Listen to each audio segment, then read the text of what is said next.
This is a masterpiece. It just sold for $5 billion. Of course it did. It's brilliant. Oh, it's performance art! These rich snobs don't know more about art than you. They're mostly just here to make money.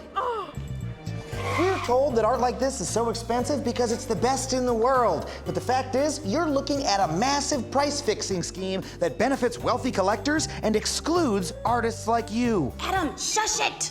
The prices here are high because the art is objectively good. Nope, the prices are high because a small group of galleries and collectors decided it was good. And once they do that, the price goes up, whether or not anyone else agrees. You, paint something.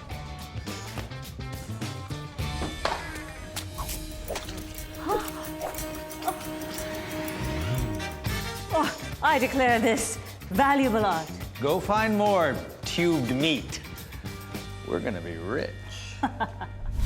Well, outsider art is a rich tradition. How much is this worth? There's no way to tell. Big galleries actually keep their prices a secret so they can change them depending on who the buyer is. For you, my friend, 10 grand. And for you, my enemy, 200 grand. And they do their best to keep out buyers who aren't considered elites. Daniel Radcliffe once tried to buy a fancy painting, but he was denied when the dealer told him he was waiting for a more prestigious collector. For you, not for sale. Please, sir. I just want one painting that doesn't talk to me. Why are you doing this to me? Because if the gallery only sells to art world elites, they'll be seen as a better brand, which means all of their other paintings will be worth more. That is shady behavior. Well, luckily we outsiders could just go to art auctions. They're democratic open markets where anyone could buy. Sorry, but the major auction houses are just as rigged as the galleries. Auctions play all sorts of dirty tricks to drive their prices up, like straight up paying people to bid. Let's start the bidding at $4 million. Do I see 4 million?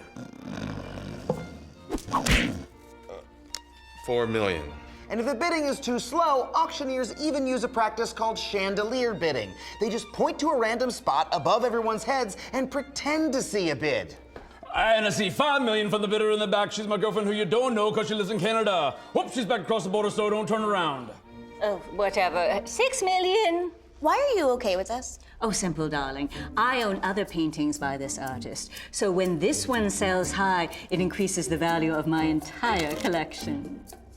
Sometimes we even bid anonymously to drive up the price. Up next, we have a fine condiment-based work from an emerging artist. Ooh, I want to bid on this one. We should all bid on this one. Let's start the bidding at $7 million.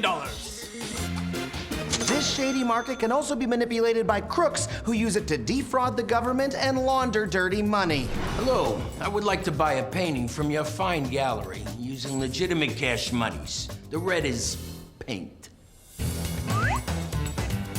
But not all collectors are crooks. I mean, there's good people out there who donate their collections to museums. Sure, and that seems very charitable, until you remember that that donation is also a tax write-off. And here's where it can get really shady. The collectors hire their own appraisers to determine the value of the art they donate, so they can use it as one big tax dodge.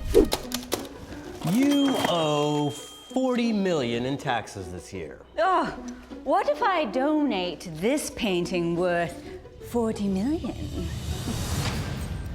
At the end of the day, this is what the fine art market is. A few rich people passing money around. No, then I want no part of this. Screw this gallery and screw this opening. I will make it in the fine art world on my own. Sorry, that's not really how it works. Persephone, this is Allison Schrager. She's an economist and journalist at Quartz who's reported on the fine art market. Not only is the fine art world manipulated financially, it's also extremely exclusive. Only a small share of artists are allowed to succeed, and only their work is considered valuable. And those aren't necessarily the best artists. Often, they're just the ones who are best at marketing themselves and at playing the gallery game. One art dealer I spoke with even admitted that the art you buy in the street is cheaper and often just as good. It's just not as prestigious.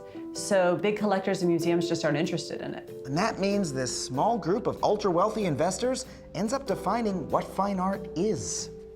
So the fine art world is all a lie. And it's all about money and who gets into this stupid, snobby club?